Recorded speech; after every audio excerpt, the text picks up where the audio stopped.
something my dad always told me. He's like, his dad died when he was 12. So when my dad got appendicitis when he was 12, I thought that was it. I thought that was the moment I was gonna have to step up. And he got, appendicitis. That's like a weekend in the hospital kind of thing. But it was a very eye-opening moment for me. But even from that moment of 12 to 17, when I was out there just trying to kick it in the streets, I didn't really understand, it didn't happen. So I guess I'm fine. You know what I mean? And that's what I mean by the rites of passage. It's like really understanding where you really turn the corner. Because working in finance, reality, like most people with money. I mean, I don't care if you're an athlete or you're just working 9 to 5. You don't really have like financial maturity until you're like almost 30. You'll meet kids, and they should be embraced. Like 22, 25. I seen this dude, to bring back TikTok. He's on there, owns a Subway. And he's going through weekly, just showing you how much it costs, how much he's making. The highs, the lows. That's a struggle. A lot of people ain't willing to go through that struggle to kind of see.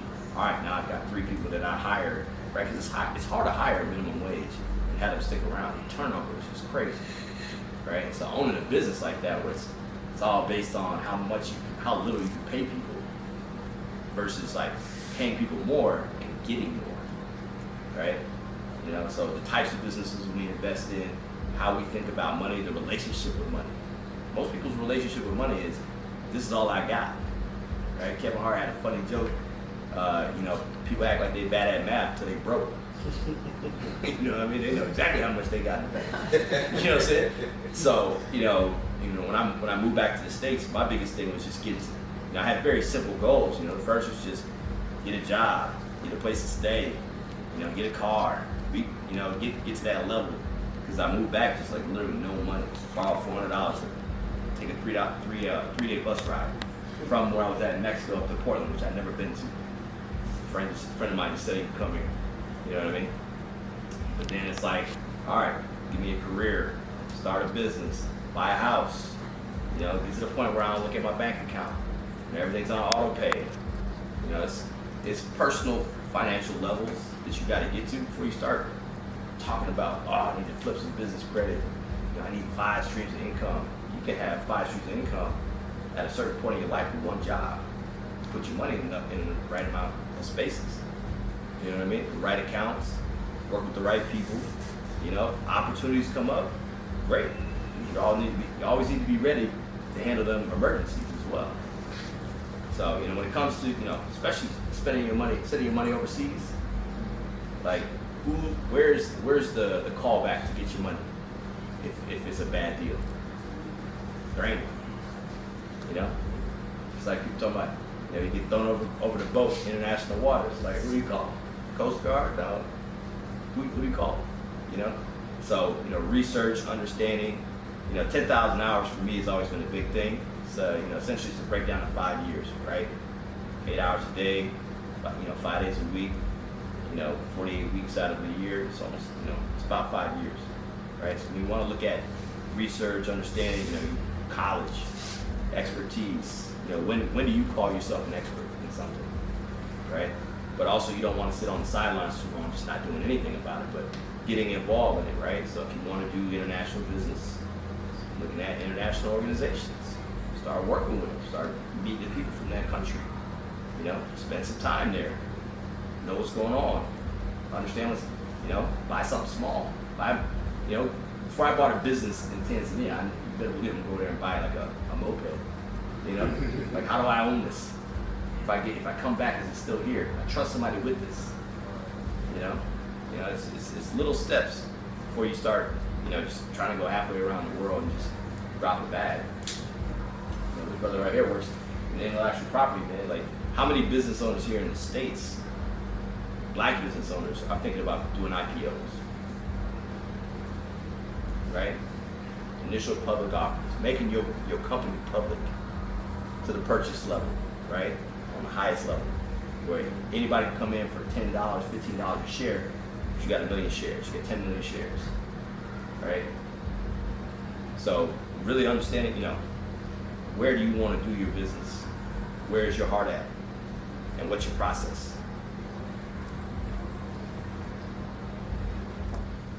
Yeah. questions about international business.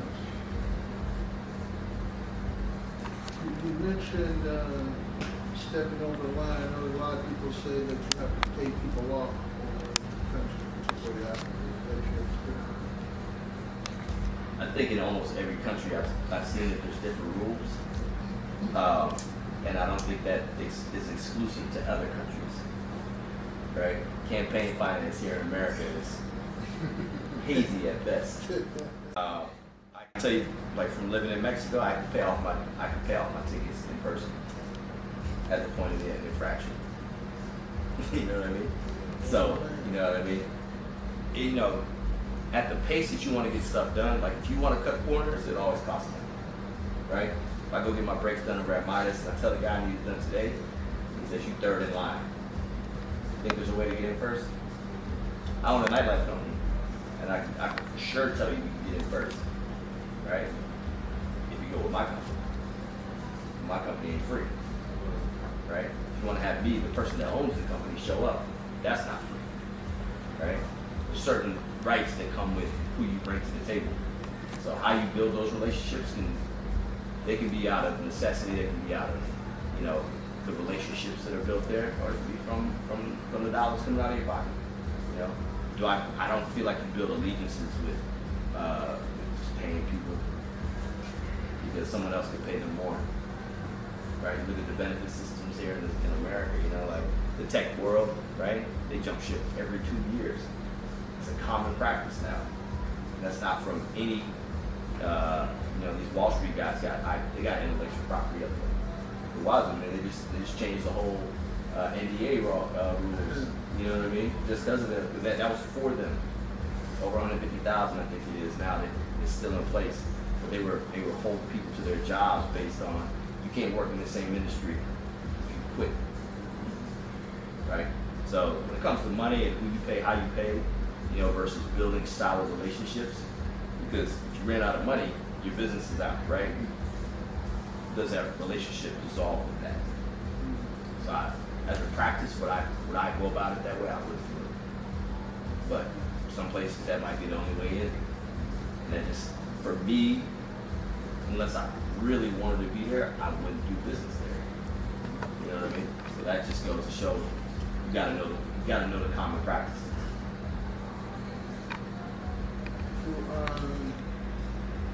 Every country has different currency. What do you feel about the unified currency, crypto, or do you go to every country and use your currency when you're doing business? I mean, I do a lot of traveling. I don't travel with crypto. As a registered investment advisor, I don't even advise in crypto. It's too volatile to be a day-to-day currency because if I buy a Ferrari today and tomorrow I could have bought two, that's not what I want to use as my daily dollar, right? I think it was Zimbabwe had $1 trillion bill at one point, right?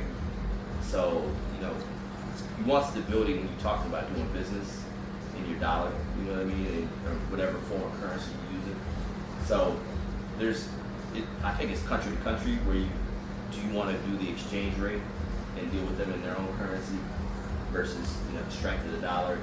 You know, because us being from here, that's our power. Right now, the dollar is really strong, so you can go and buy land for less than you could like 3 years ago. You know what I mean? So it really comes down to how you have to negotiate in that country. Some places, you know, you go to Mexico on any tourist place, they take your dollar. Anything. You go to Mexico City, Guadalajara, they're not gonna take it. They're living in their own little country at that point. So I think part of it is really that relationship that they have with the dollar versus with yours. So I mean, crypto is, you know, it's here to stay. I would say that much, but you know, as a stable form to replace the dollar, I don't know about that. And the global currency, like who's gonna run it, right? You know, put America right back at the top. You know what I mean? And they don't give other countries the power to negotiate against America's presence in the world. I don't think that actually works for the rest of the world as much as it's promoted. You know, because right now, at least, you know, you can unify against or, you know, you can have strength. You know, there was a point at, you know, I don't know if any of you guys ever recognized it, but I think like 5-6 years ago, Australia had a stronger dollar than us. It was all over at that point. You know, living in Las Vegas, he beat us. Like, why am I doing some Australians? You know what I mean? But those are the kind of relationships, you know, the euro, you know, the pound, you know, your ability to be able to do business in certain places, you know, comes from everybody having their own sovereign coin. And then, you know, you do a unified dollar, you know, unified doesn't mean everybody gonna use it, right? It's like the euro, right? England backed out of that. And their dollar was stronger, or their pound was stronger than the euro for, you know, most of them.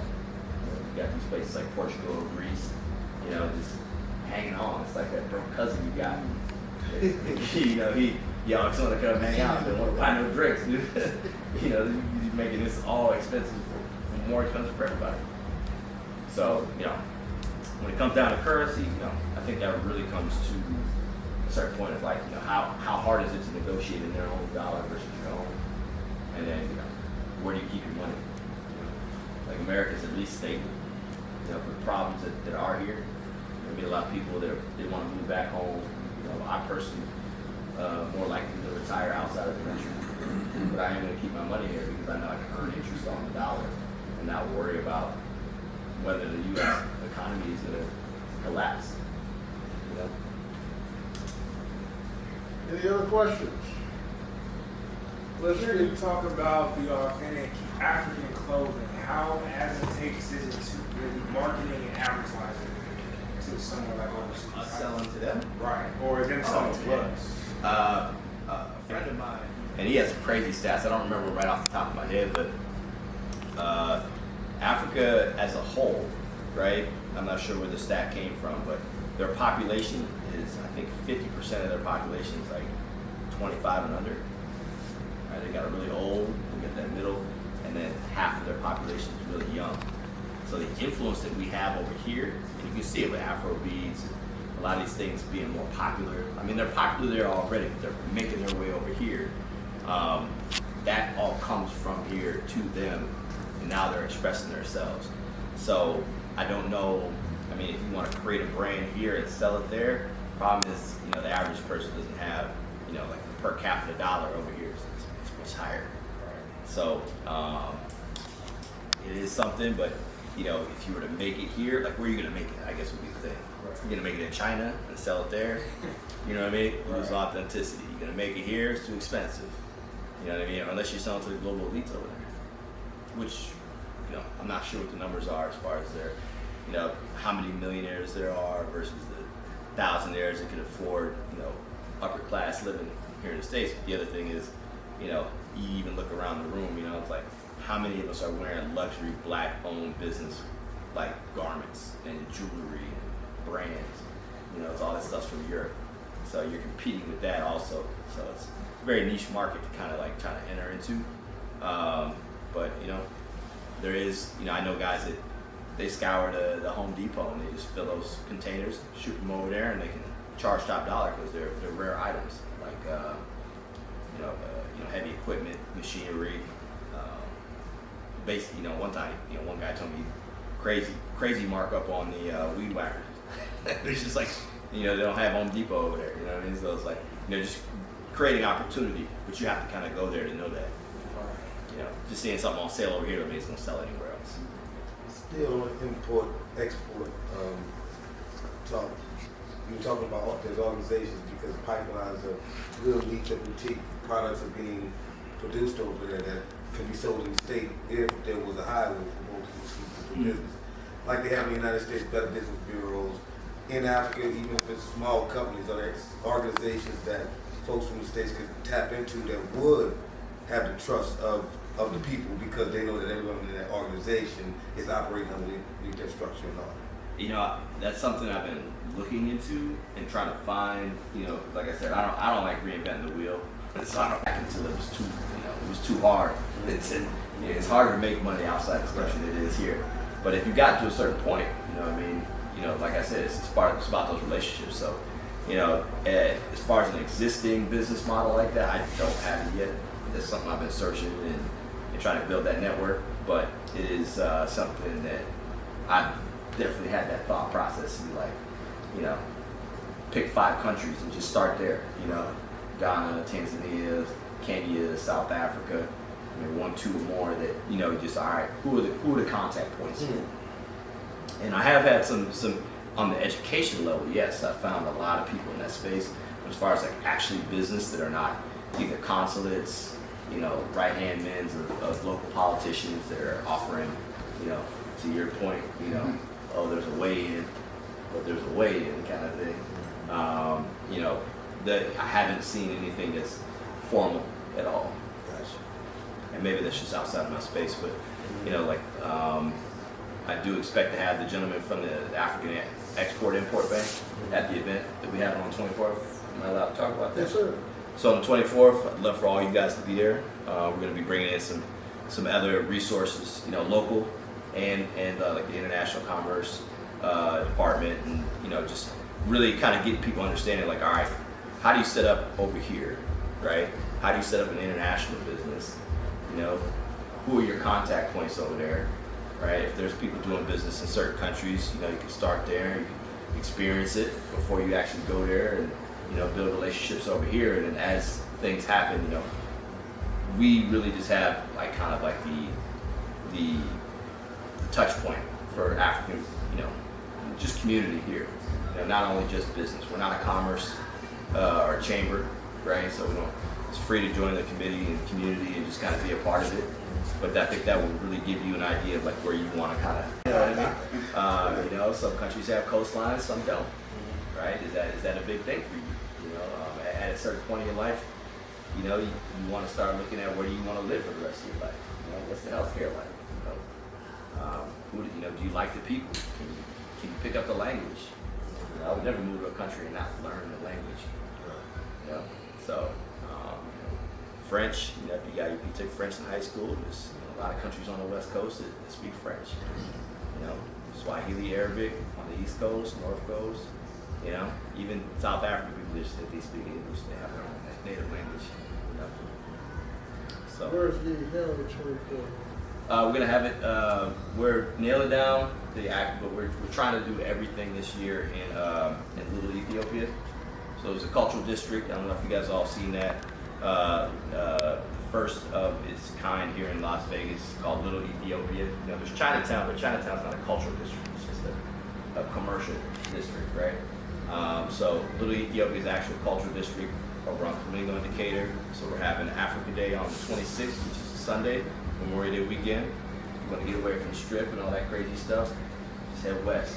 Desert Breeze Park, have food, drinks, you know, music, vendors, right? You want to meet some African vendors, you know, ask them directly, hey, where do you get your stuff from? How do you get it? You know what I mean? You can actually talk to people that are actually doing business. And then the breakfast is on the 24th, and that's really where we're just going to get into talking. You know, I have a couple business owners, like the gentleman Mara that I was talking about, that has, you know, brings the goods here and also has the service where he brings folks back home. You know, we're going to have people like that, you know, get them, the chambers, and then the resources. So just really having a real conversation that's really just around business for, you know, folks that want to participate. What's the purpose? So last year, you know, we had that Sahara. This year we really want to celebrate the district. So we're just trying to find a place big enough that's in the area. Everything seems to be out of space. But I'll have it within the week. We're nailing down. We got a couple of candidates.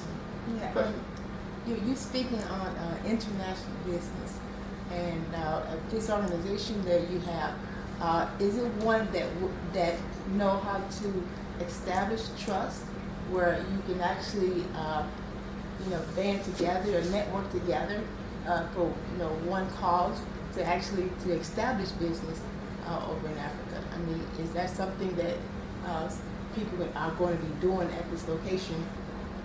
For either product or distribution, branding, because when we think about Africa, of course, we all have, you know, our perspectives on how it is. Are we going to be able to survive? I think they even have a monopoly on water. So these resources, we should be aware that if we're able to obtain our resources, even to survive. So it'd be great if this place has that sort of hub where we can understand instead of what we see on the media. Yeah, I mean, that's that last piece, man. Like that Sally Struthers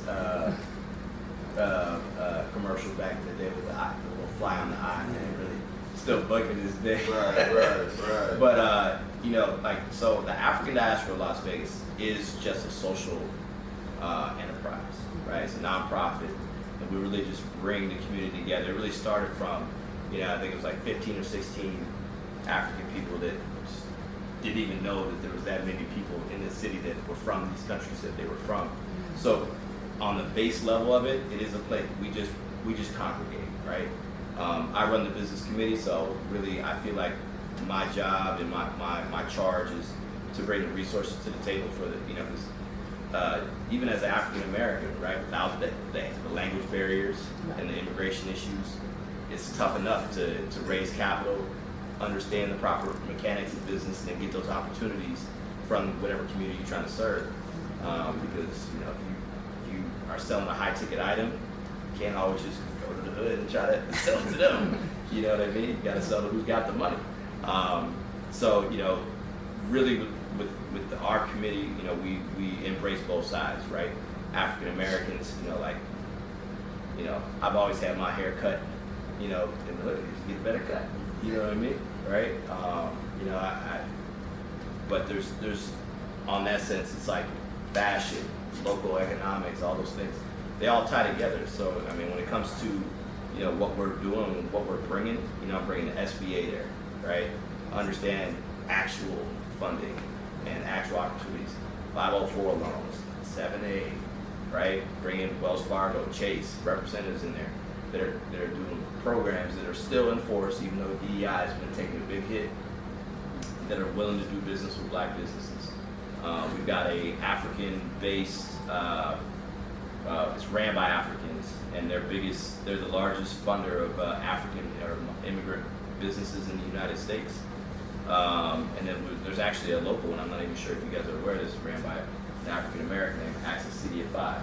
So CDFIs are community fund development institutions, right? They're made to do the underwriting for black and, you know, non-credit based type businesses, right? So, you know, these are resources that I'm trying to say that, you know, they're there. You have to even start there, right? Make sure your business is ready to do actual, you know, interactions with banking on that level. Have you, you know, and on the smaller level, like we do workshops and things of that nature, like financial literacy, which is thrown left and right, up and down, but, you know, understanding your interaction with the legal space, with, you know, the tax space, right, as a business owner, right? How much you spending on legal representation? Are you getting all your documents from LegalZoom, or did you Google it and think it's gonna hold up in court, right? You know, your taxes, like, you have a bookkeeper, you got CPA, what level are you at, you know? So all that's really the conversation I bring to the table. But we're not a formal organization that's gonna help, you know, create international, you know, I guess, you know, formalizing those things. I'm gonna leave that to the folks. Because this young lady, she's gonna be there. That's what our organization does for the federal government, right? We can use those resources and tap into it. You gotta make sure your business is ready to do business on that level, right? So it's really about just bringing the right people into the room, making you aware of it, right? Because once you're intrigued, all these organizations have websites. You just gotta do a little research, spend a little time, go to their workshops, you know, and we'll see each other in these same rooms. That way we click up, and then you know, is there a tax planner in the room? Anybody? You know, one thing with organizations like this, I like this. You have to bring a good conversation to the table, but active recruitment of people that help businesses, right? So people in the tax space, the legal space, right? You should have somebody in here who can help somebody form, you know, a proper LLC for the organization that they want. Do the tax planning that they need, right? Do the financial advising that they need, right? So you have these people, you know, get somebody who's doing international business, you know, owns a business, right? and you know, like these kind of coalitions will definitely thrive better when you know everything's in house. Awesome. Any other questions? Yeah. Hey, what you know about off-plan projects, like in Dubai, off-plan real estate? Say that one more time. Off-plan projects, where they basically, where they're looking for contractors to build in onto a property. And you said in Dubai? Yeah. I don't Because know. right now, I'm put it on the table. Right now, I'm already in a deal with Makai and real estate out there. For been about 2 months, and what we doing is contractors building out there. They building all the new stuff that they talking about, and I ended up with a contract with, went from one thing and it turned into something bigger. You know what I mean? And what's being sold is what they call off-land property, which means it's not there. It's sort of like how they do out here in Vegas. They sell the parcels before they build the houses. When they doing that out there, they selling the parcels, and they already have different like contracts for how the luxury resorts and all that stuff is going to be. What's the type of linen is going to be in there? What's the floor plans? What's the different type of material that's used and stuff like that. It's international. It's used. You know what I'm saying? Some of the properties is hidden. None of them's under $2 million. They up to like 500, 200, or 2.5. You know what I'm saying? Yeah, I mean, I'm not a contractor, so I don't really know too much about that. And in Dubai, I've never done. Never did anything. Nah, I don't. The whole, Arab Emirates space. I haven't been there yet. I'm not a huge fan of like cultural restrictions on the public space. You know what I mean? Like I've had friends go there and they're like, "Oh, it's cool if you stay here." You step off the reservation, it's a whole other story. Yeah. I mean, all that was already understood. It's a different language over there. Yeah, So it's always gonna be different types. Yeah, That's in any country. yeah. I mean, But over I've there, got you get experience. myself from talking too loud. Yeah, I've got experience in Latin countries. I speak Spanish, so I'm able to go there and kind of navigate in a different way. Right. And Africa is, is where my heritage is from. So like, there's only two spaces. I've never even been to an Asian country, so like, I know there's opportunities a lot of in those spaces. Asian countries. I got a friend that I'm still waiting to book this trip. She's like, oh, my mom's from Thailand, dad's from Cambodia. They got land in both. I know you can set up an Airbnb, but I don't know how. When I step down there, do I feel like they're accepting me? You know what I mean? You go to Colombia, they got there's a black city in Colombia right outside of Cartagena, and I didn't know that. I didn't take I had other plans there, so I didn't take the trip, but I went to Peru, and I happened to be there on their version of Africa Day. You know what I mean? So it's like if you go there, you feel like this is where I need to be, then that's what's up. I'm sure I could pass. Yeah, so I'm that coming up. in the Arab Emirates. I could go to Dubai and just throw out a little thing. They're like, all right. But yeah, I don't know too much about that space specifically, no. I mean, like off-plan, I didn't know too much about it until I did the research on it and talked to more people because I'm meeting up tomorrow they're having that tech retail over there at the Las Vegas Convention Center. And basically tonight you can get the tickets for free. You go over there. It's like, man, from Amazon, all kind of heavy hitters are gonna be over there, Europeans and black, just really focused on international business and stuff like what you're talking about.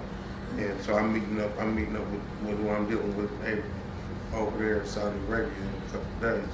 That's why I was asking to see if you know anything more about it. I've been doing my research. I'm looking to you on that. That's for sure. Because I'm looking at the situation like, okay, this is way over there. We just did this contract, everything stamped. I said, well, one thing for sure, if he's scamming, the king gonna cut his head off. You know what I'm saying? So that's what goes on. You know what I mean? For real, especially when they using them type of stamps. You know what I mean? Ones is the AWE. That's like that. It's like, oh, okay. So then the Google went good. Everything was good. I had other brokers, a couple brokers I know looked into it, and it came back green. the contract is huge, you know what I'm saying? It's like a damn near shit half, you know what I mean? Off what they call sale properties, things like that, you know? So it's like, okay, I ain't made one yet, but I know my main thing is I'm looking for people who know about that. We can network and cut some of the percents and move some of them Dubai properties out. You know what I mean? Because that's basically the thing. I got a list of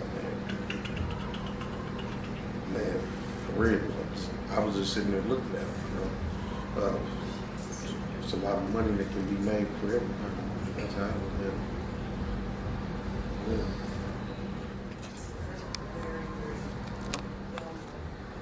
All right, let's give John B a round of applause. All right.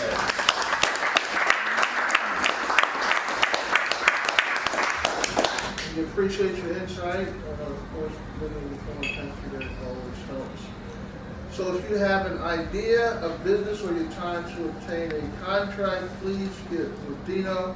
The reason we were able to meet with the Vice President of one of the top casinos here because we went in as a group. You are more successful or opportunity to be successful if you work with the group, and that's what the Black Agenda is about, is leveraging our platform to be able to impose contracts for the individual. So please give him any idea, business, concept, contract you're trying to do. If you also have an idea of one of the speakers that you wanted to have here, again, let Dino know that. We're covering everything from technology to financial and natural, the cannabis, every sector of the economy, because we believe that we need to make sure that we grow Black businesses in all these areas. With that being said, I appreciate you all every other Tuesday. Please share this with people to come. Again, our objective is to create 100 Black millionaires based on contracts, and so we're well on our way based on who we're talking to, etc.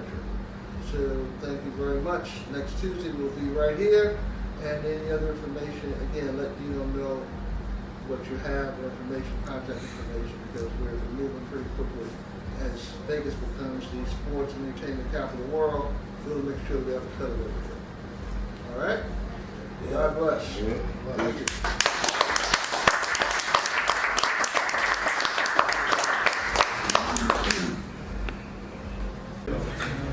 What up, Chip? What's up, brother? How you doing? Blessed, man. Absolutely.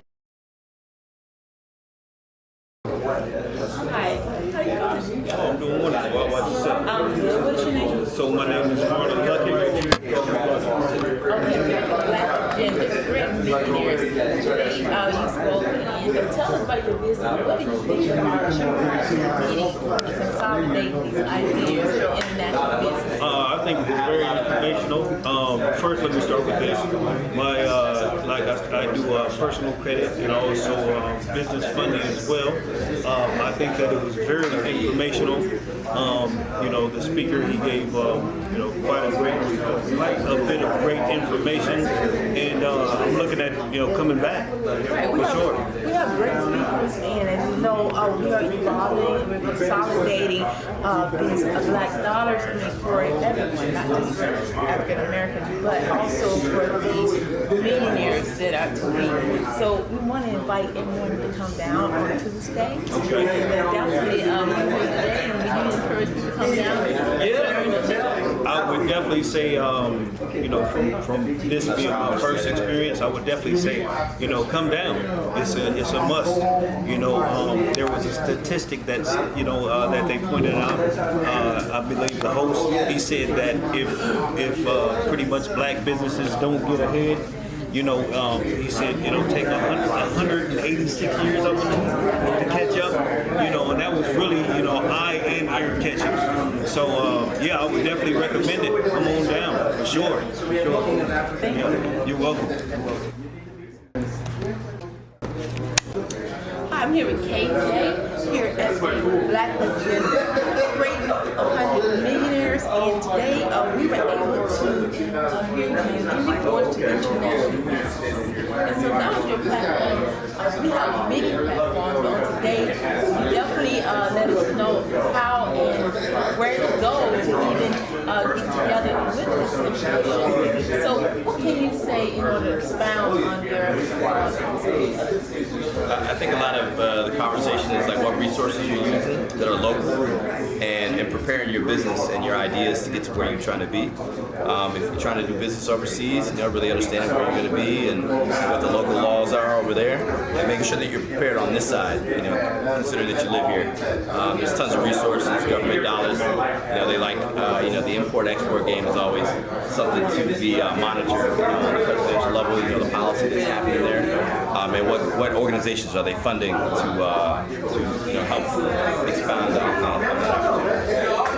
It's interesting because everyone wants answers. When you brought the idea where they can go to actually connect with you and the network. Yeah, so I work with the African Diaspora Las Vegas. We're a local organization, nonprofit that really brings African people to the table. So not only does it allow African people to kind of get acclimated to the American lifestyle, but it also allows African Americans and other folks to get acquainted with African culture. We have 2 events coming up here. We got May 24th. We have the African Commerce and Business and Culture Breakfast. It's going to be in Little Ethiopia, and then on May 26th we do Africa Day. Every year we do this, but this year we're doing it at Desert Breeze Park, and it's going to be from 12 to 8 o'clock. So for either of those, you can find us on AfricanDiasporaLV.org, and we're going to have information on all those opportunities. Thank you so much. Really enjoyed it, and we learned a lot. Thank you, KJ. I appreciate it. Hope I didn't talk to you. Hi, Dr. Lynn. International business is very important. Today that was the platform, and you keep bringing the best of the best and the information. Not only that, you actually let people know where to go to get more information and where to come here at Chocolate City. That's correct. That's correct. Well, we know that if you live in Las Vegas, you're still a global citizen. And the objective is to be able to do business all around the world. As I mentioned tonight, we have 400 World Trade Centers, and we can use those and leverage those to create opportunities for Black business here all around the world. So KJ came and he actually told us where we could go to actually network to his event. And so we do this every other Tuesday, tell them how they can connect, and if they have something to share, they have an opportunity to come here to help create millionaires as a Black agenda. That's correct. We're very transparent. We do this every other Tuesday, a different topic every other week. We talk about the disparity in the business area for Black business, and then focus on how we can create this. So again, the audience can come here. We're very open every other Tuesday here in Chocolate City at 7 p.m. Thank you. Thank you.